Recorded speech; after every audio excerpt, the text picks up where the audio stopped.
Bom dia, tudo bem? Live da manhã.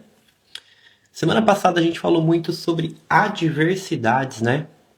E eu quero trazer um tema aqui que eu acho que é muito pertinente a nós, é muito pertinente ao nosso momento e tem tudo a ver com adversidades e vitória. O tema de hoje é nação empreendedora. Vamos entrando aí. E eu quero trazer o exemplo de Israel aqui pra gente. Um exemplo muito forte e um exemplo que está presente nas nossas vidas, está mais próximo do que a gente imagina. Mais próximo do que muita gente imagina, inclusive. Israel. Israel, a nação escolhida da Bíblia. Se a gente voltar lá em Gênesis número 12, a gente vê que Deus fez uma promessa para Abraão. Abraão, lechá, sai da sua terra, vai para a terra que eu vou te mostrar, sai da terra da tua parentela. Através de ti, todas as nações da terra serão abençoadas. Abençoarei os que te abençoarem, amaldiçoarei os que te amaldiçoarem. Existe uma promessa de uma terra. Bom dia, Dila. Muito bem-vinda. Existe uma promessa de uma terra. Uma terra boa, uma terra fértil, uma terra muito boa. E uma promessa muito forte de que? De uma grande nação. Não só uma grande nação, mas uma nação que vai impactar todo o mundo. E aí, qual que é a primeira coisa que acontece? Você vai ver, assim, alguns parágrafos depois. Abrão, na época, né, o nome dele era esse, ele sai da terra dele, onde ele estava, em Arã. Aí ele vai até Israel, se eu não me engano ele para em Betel. E aí, de repente, ele vê que tem fome na terra. E ele pega e sai de lá. É muito interessante a gente perceber que Abraão já tinha uma certa idade. É muito interessante entender que a Bíblia ela não conta toda a história, ela só conta as partes mais importantes. Então ele foi, depois ele pegou e foi para o Egito. Ele saiu de lá da fome e foi para o Egito. Quer dizer, Deus tinha acabado de prometer algo para ele, tinha acabado de aparecer para ele. Ele confia, ele vai para aquela terra, só que imediatamente tem fome naquela terra. E ele pega e sai de lá e vai para o Egito.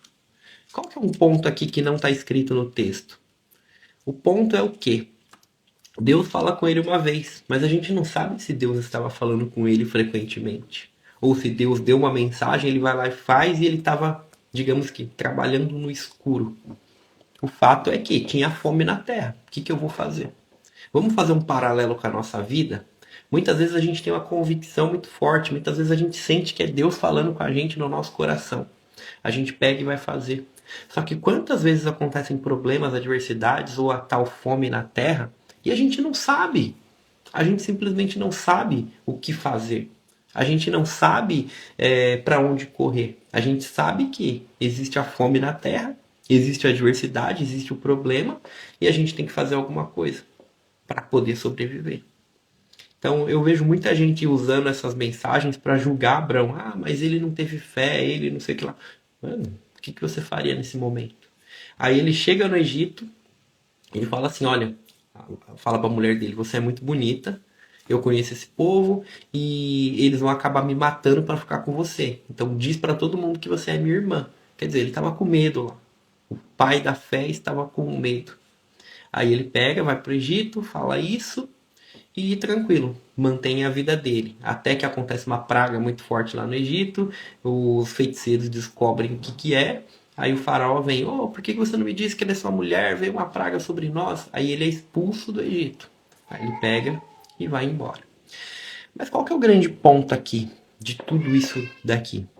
Presta atenção, existe uma promessa de uma terra, existe uma promessa de uma bênção sobre todas as nações. Se você pegar um contexto histórico de tudo isso daqui, você vai ver que os povos naquela época eles eram muito hostis, eles eram muito bárbaros. Você pode perceber que existiam costumes muito peculiares, muito estranhos para a nossa rotina de hoje. De escravatura, de sacrifícios humanos, sacrifício de filhos, guerras, umas paradas sangrentas de mutilação. de machucar o próprio corpo, enfim. Existia uma cultura muito estranha. E aos poucos, isso foi mudando na história através do quê? Através da nova cultura que estava se instaurando do povo judeu. Você vai ver que as leis que Moisés recebe são leis que, aos poucos, elas começam a mudar e dar mais dignidade para pessoas que não tinham dignidade. O órfão, o estrangeiro, o escravo. Você vê que não acaba a escravatura lá do nada, não é um marco que ó, a partir daqui acaba, mas é um processo que vai acontecendo. Você vai ver que já tem leis para proteger essas pessoas. Você vai ver que essas pessoas já começam a ser olhadas. Você vai ver que certos costumes de mutilação, de se machucar, já começa a ser proibido. E aí você vai ver que esse povo ele cresce, você vai ver que esse povo ele começa a prosperar e ele começa a impactar muito forte o mundo. Só que, junto com tudo isso, existe perseguição, algo que estava na promessa. Então você vai ver que o povo de Israel sofreu perseguição pelos persas, pela Babilônia, pelos gregos, escravos no Egito, você vai ver na Síria, e você vai ver um monte na história. Mais recentes, o comunismo, o nazismo, o holocausto. E aí você vê esse histórico de um monte de guerras mais recentes de Israel com as outras nações. Mas uma coisa é muito fato, assim, inquestionável. É um povo que sofre perseguição, é um povo que passa por inúmeras coisas, mas é o único povo que sobrevive até hoje. O único povo antigo. Os persas antigos não existem mais. O pessoal da Babilônia, os babilônios não existem mais. Os antigos egípcios, os gregos, enfim. Todos aqueles povos, todas aquelas grandes nações, todos aqueles grandes impérios caíram. Mas aquele pequeno povo, ele se manteve. Fidedigno a palavra que foi escrita, fidedigno a promessa que foi escrita. Vocês serão estrangeiros numa terra que não é de vocês. Quando vocês saírem do caminho, vocês vão sofrer um aprendizado e vai ser doloroso. Enfim, estamos aí. E hoje em dia, depois do Holocausto, depois do Vale dos Ossos Secos, literalmente, onde morreu muita gente, foi um negócio tenebroso. O Estado de Israel ele é fundado oficialmente. E uma coisa que é muito interessante a gente observar aqui é que nunca deixou de existir judeu naquela região. Nunca deixou de existir. Aí existem muitas guerras culturais, muitos problemas, mas o fato é que foi uma oficialização de algo de 3.000 anos atrás. Aí você vê hoje em dia outras forças atuando aqui, forças culturais. Por exemplo, você vai ver pessoas de movimentos LGBT, de movimentos de esquerda, que são muito contra Israel. E você vai ver que eles apoiam Hamas, apoiam a Palestina, apoiam o Irã, Hezbollah e etc. Aí pode falar, ah não, mas a gente não apoia. Se você for ver a raiz da coisa, apoia sim. E existem manifestações pró-Hamas, pró-Irã.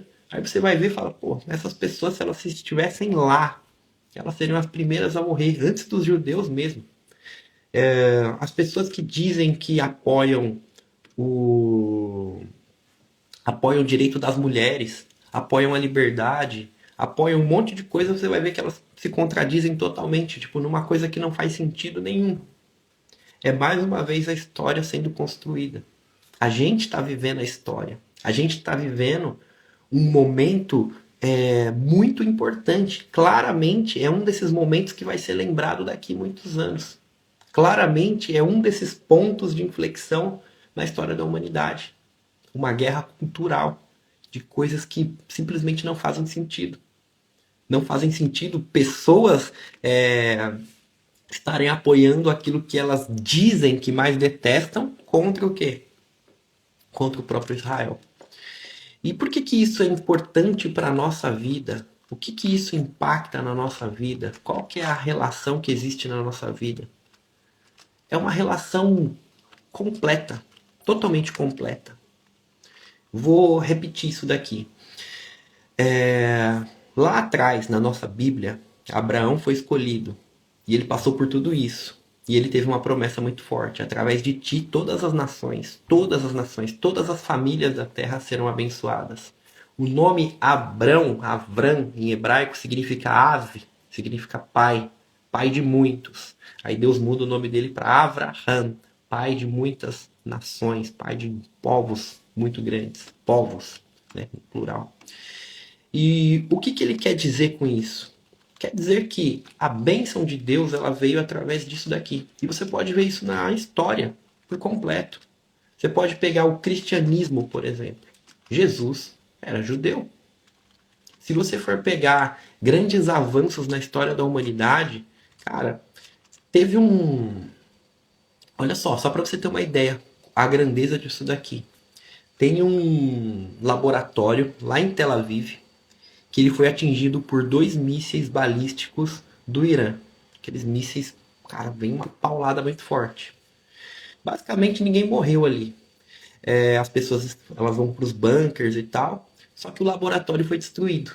Cara, foi um laboratório que dos 20 remédios, presta muita atenção, dos 20 remédios mais vendidos no mundo, 8 vieram desse laboratório. Olha a grandeza disso. Eu vou trazer mais alguns fatos aqui que só mostram isso acontecendo fortemente. Vocês sabiam que Israel, no mundo todo, é o lugar per capita é líder em agricultura? Se você vê por metro quadrado, é o lugar que mais tem agricultura no mundo. É o lugar que mais desenvolve tecnologia de agricultura no mundo. Existe um lugar em Israel chamado Negev. É um deserto. Eles literalmente começaram a plantar floresta lá. Tem lugares de floresta. Existe uma técnica de agricultura chamada gotejamento, onde economiza-se muita água e tem uma eficiência muito grande. É uma técnica que começou a ser difundida pelo mundo todo. Veio lá de Israel.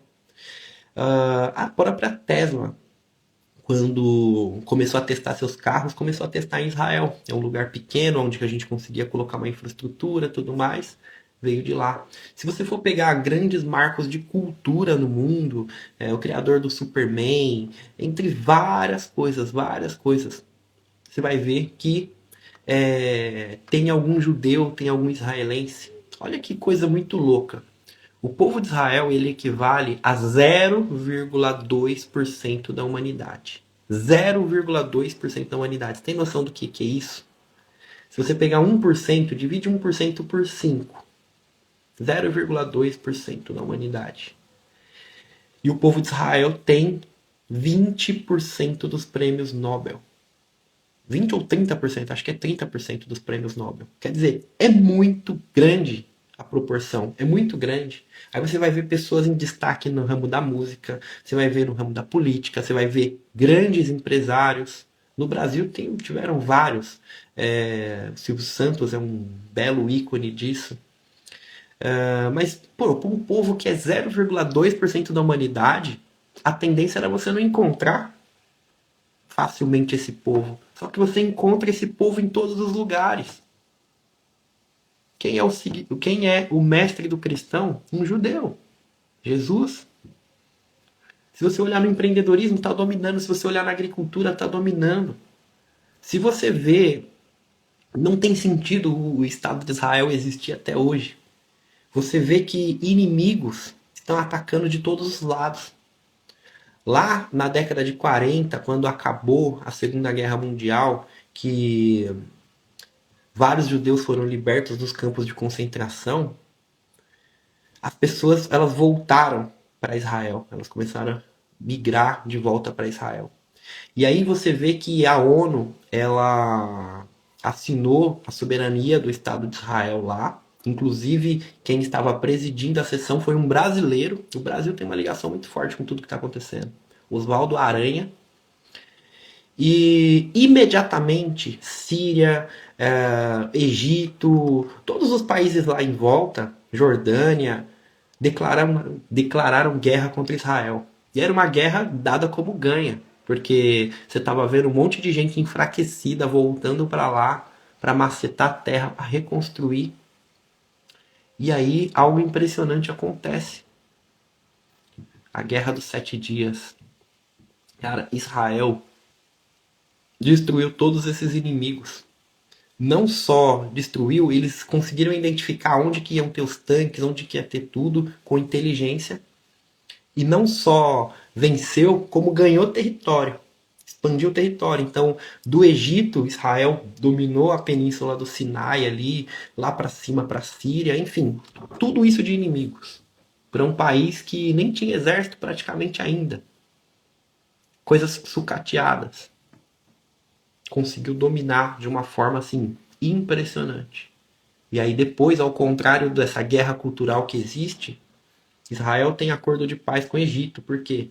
Porque Israel devolveu aquela parte para o Egito. Não só aí, teve uma guerra depois futuramente, mais à frente ainda, onde descobriram que o Egito ia bombardear, ia fazer ataques terroristas no aeroporto e tudo mais. Aí teve uma ação do Mossad. Aí mais à frente teve um acordo de paz realmente. Mas aconteceu isso. Israel devolveu o território, devolveu vários territórios e ficou com alguns territórios estratégicos para não ser atacado pelos inimigos. E dali em diante teve outras guerras, guerra do Yom Kippur, onde o povo de Israel estava jejuando, é um dia de jejum total, e os inimigos resolveram atacar no ponto de vulnerabilidade. Mesmo assim o povo se uniu e venceu. E você vai ver que, pô, é guerra atrás de guerra, é guerra atrás de guerra. Só que você vai ver, mesmo diante de um cenário totalmente desfavorável, mesmo diante de um cenário, cara, em qualquer lugar, terrível, bomba caindo do céu, você vai ver tecnologia crescendo, você vai ver inovação crescendo, você vai ver estudos. Esse laboratório que eu falei que foi destruído, ele estava com estudos avançados para a cura do câncer. A Intel, não sei se vocês conhecem sobre informática, a Intel ela fez avanços fantásticos em processadores de computador na década de 90, o 486, o 386, o Pentium, foram coisas que mudaram completamente o rumo da informática para computadores de casa, computadores menores. Tudo aquilo foi desenvolvido na Intel de Israel. E era muito louco, porque tinha uma demanda gigante para ser entregue e bomba caindo do céu, guerra, e eles fazendo. Basicamente, os funcionários eles iam para os bunkers, pá, saía, voltava para trabalhar. Ia para os bunkers, saía, voltava para trabalhar. Começaram a criar infraestrutura de escola dentro da empresa para eles poderem entregar essa demanda. E é muito louco. Isso aqui é um dos exemplos. Existem vários exemplos aqui que você fala, pô, isso aqui não faz sentido lógico nenhum, estatístico nenhum. Mas você vê a palavra de Deus se cumprindo aqui, através de um povo que deveria e deve ter essa missão de abençoar todas as nações. Mas qual que é o ponto que isso impacta na nossa vida? Qual que é o ponto que isso... Por que eu estou falando sobre isso? Porque presta muita atenção. A gente vive literalmente numa guerra. A guerra de hoje é uma guerra de informação. A guerra de hoje é com um inimigo que ele sabe como destruir através de ideias, através de cultura, através de acovardar os bons, através de colocar as pessoas boas caladas, censuradas. Foi aprovado no Brasil a regulação das redes sociais, logo mais o que vem por aí na eleição. Você vê um monte de pessoas sendo caladas. Você vê um monte de vezes que você gostaria de falar. Quantas vezes você gostaria de falar de assuntos importantes, assuntos corretos, assuntos de família, e parece que é algo mal ao ponto de se você falar na rede social você é cancelada. Cara, isso é muito louco. A gente vive uma guerra cultural muito forte, onde o inimigo declarado ele fala claramente que ele quer destruir a família. Aí quando você levanta e confronta, o inimigo é mentiroso. Não, a gente não quer isso aí, é teoria da conspiração. Teoria da conspiração, caramba. Se você ler os livros dos, das pessoas que que fundaram esses movimentos marxistas, Escola de Frankfurt, Saul Alinsky, Antônio Gramsci, próprio Karl Marx, você vai ver que movimentos feministas, inclusive, você vai ver que a pauta foi sempre essa. O movimento, eles falam assim que a família tradicional, patriarcal, ela é uma opositora muito forte da revolução. E ela precisa ser destruída, porque ela aliena as pessoas. Aí você vai ver o tempo inteiro o movimento feminista falar sobre isso claramente. Só que eles mentem. Mentem para ganhar a eleição, mentem para manipular. Você vai ver um monte de coisas na Netflix, no YouTube, de desenhos animados ensinando coisas perversas para crianças, que você fala, pô, não faz sentido isso aqui tá sendo ensinado para criança. Não faz sentido. E de forma sutil. Para quê? Para destruir a nossa cultura. Para quê? Para voltar um contra o outro. Para quê? Para esfriar a fé das pessoas. Não é isso a palavra? De que nos últimos tempos a fé de muitos será esfriada. O que eu quero trazer para vocês, que eu trouxe Israel como exemplo, é de que existe sim um lado mal muito forte, que ele quer destruir tudo aquilo que a gente ama, e existe uma promessa de Deus acontecendo no mundo, clara e nitidamente. Só que é um momento onde as pessoas que têm fé, as pessoas que têm consciência, elas não podem simplesmente se calar. Elas não podem simplesmente não saber o que está acontecendo. É um momento onde a gente precisa agir. E onde que a gente age? Dentro da nossa casa. Aí que está o segredo. A vitória vem de dentro para fora. A vitória de quem crê vem de dentro para fora. Se você for olhar Tel Aviv, a capital empreendedora de Israel, foi fundada por 50 e poucas famílias. Se você for ver Nova York, vou contar uma coisa para vocês sobre Nova York, muito forte. Na época da Inquisição, onde muitos judeus foram forçados a se batizar e se declarar católicos, que a igreja estava perseguindo, senão ia para a fogueira, e tem relatos assim fortíssimos sobre isso. Muitos judeus saíram de Portugal. Lembra aquela historinha que a gente ouve de que para povoar o Brasil eles mandaram bandidos e pessoas que não tinham nada a perder? Pois bem, quem que não tinha nada a perder? Quem que era visto como marginalizado na época do descobrimento do Brasil? Os judeus. Aí você vai ver o padre Anchieta, que fundou São Paulo, judeu. Pedro Álvares Cabral, judeu, ele tem raiz judaica em família dele. E aí você vai ver, muito provavelmente 1 a cada 3 pessoas que vieram das caravelas eram judeus. Isso não é uma coisa inventada da cabeça, isso aí tem documentos, tem a Torre do Tombo aqui em Portugal, tem relatos e relatos e relatos. Mas enfim, em Pernambuco existiam 12 judeus que estavam fazendo algo muito grande, planos muito grandes. E eles foram expulsos pela Inquisição do Brasil. Sabe para onde esses 12 judeus foram? Eles foram para os Estados Unidos. E eles fundaram nada mais, nada menos do que a cidade de Nova York. Olha o que o Brasil perdeu. E mais uma vez, você vê um povo que é 0,2% da humanidade fundando uma das maiores e mais influentes cidades. Mais um fato isolado. Eu creio em nome de Jesus que a vitória é nossa. É isso, Dylan. Mas a vitória é nossa. A gente só precisa acordar para fazer parte dessa vitória. A gente só precisa acordar para entender a nossa missão nisso daqui. E a nossa missão é interna. A gente precisa treinar nossos filhos. A gente precisa ter uma família forte, porque são as famílias que fazem isso aqui acontecer. Mais do que nunca, esse trabalho que eu faço está voltado para isso, para levantar famílias, para trazer prosperidade para as pessoas, fazer elas despertarem, fazer elas acordarem, não só para o dinheiro, mas o dinheiro como uma energia para as pessoas se refinarem, para as pessoas entenderem o seu verdadeiro papel, entenderem a sua verdadeira identidade de imagem e semelhança do Criador. Porque é literalmente isso. A partir do momento que os bons começam a acordar, a partir do momento que as famílias começam a crescer, o próprio inimigo sabe que a família é o grande inimigo deles. Eles mesmos sabem. E é isso que a gente tem que fazer. A gente tem que edificar os nossos lares. A gente tem que entender as nossas raízes.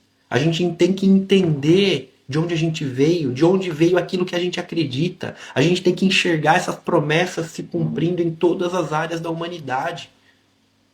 A gente precisa conhecer. Em Oséias fala: meu povo sofre por falta de conhecimento. Tudo isso que eu falei para vocês não precisa acreditar em mim. Vá pesquisar sobre isso, pesquisa sobre a guerra do Yom Kippur, pesquisa sobre a guerra dos 7 dias, pesquisa sobre os cenários de guerra em Israel, pesquisa sobre o Holocausto, sobre como veio a fundação do Estado de Israel, pesquisa sobre tudo da humanidade, pesquisa sobre essas profecias, lê Bíblia, se refina como pessoa, enxerga as bênçãos acontecendo na sua vida, na sua própria vida. O amor de muitos não pode esfriar. A gente precisa fazer a nossa parte. Muita gente vai acabar se desviando, muita gente vai acabar dando ouvidos ao inimigo. Mas uma coisa é fato, a gente vive uma guerra. E essa guerra, ela tá menos velada do que se imagina. Só que tem muita gente que tá fechando os olhos.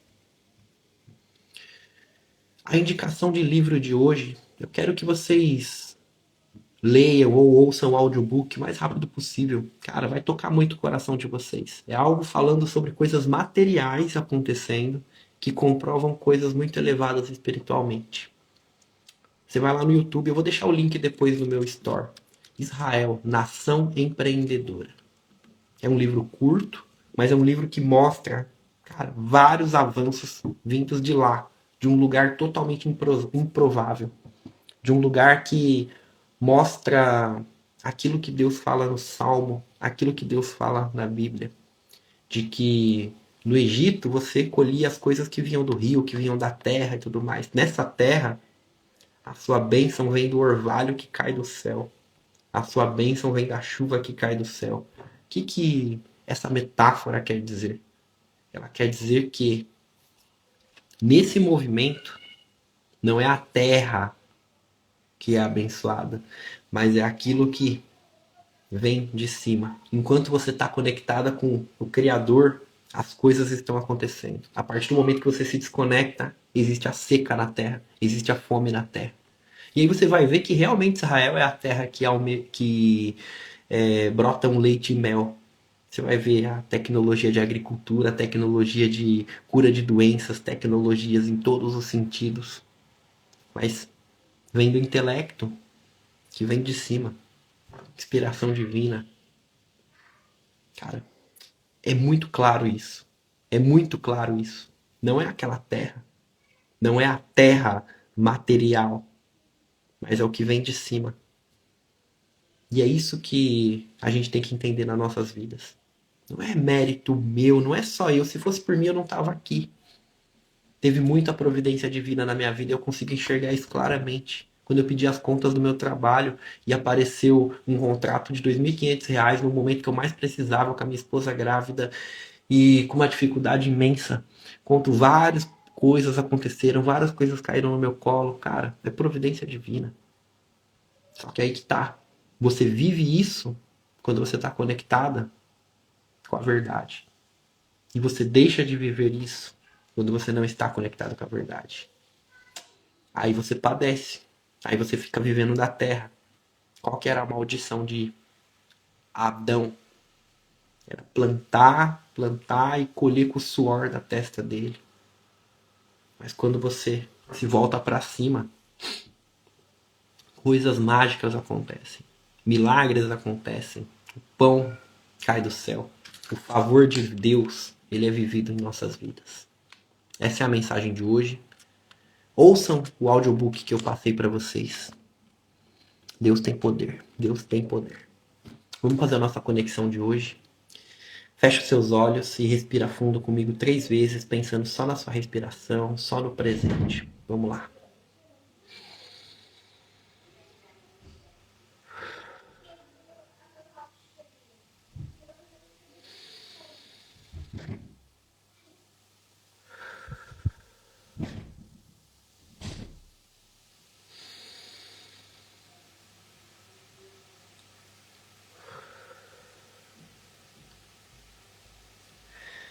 Fonte das bênçãos és tu, eterno nosso Deus, Rei do Universo, que nos deu esse dia maravilhoso. A ti toda honra, toda glória, todo louvor.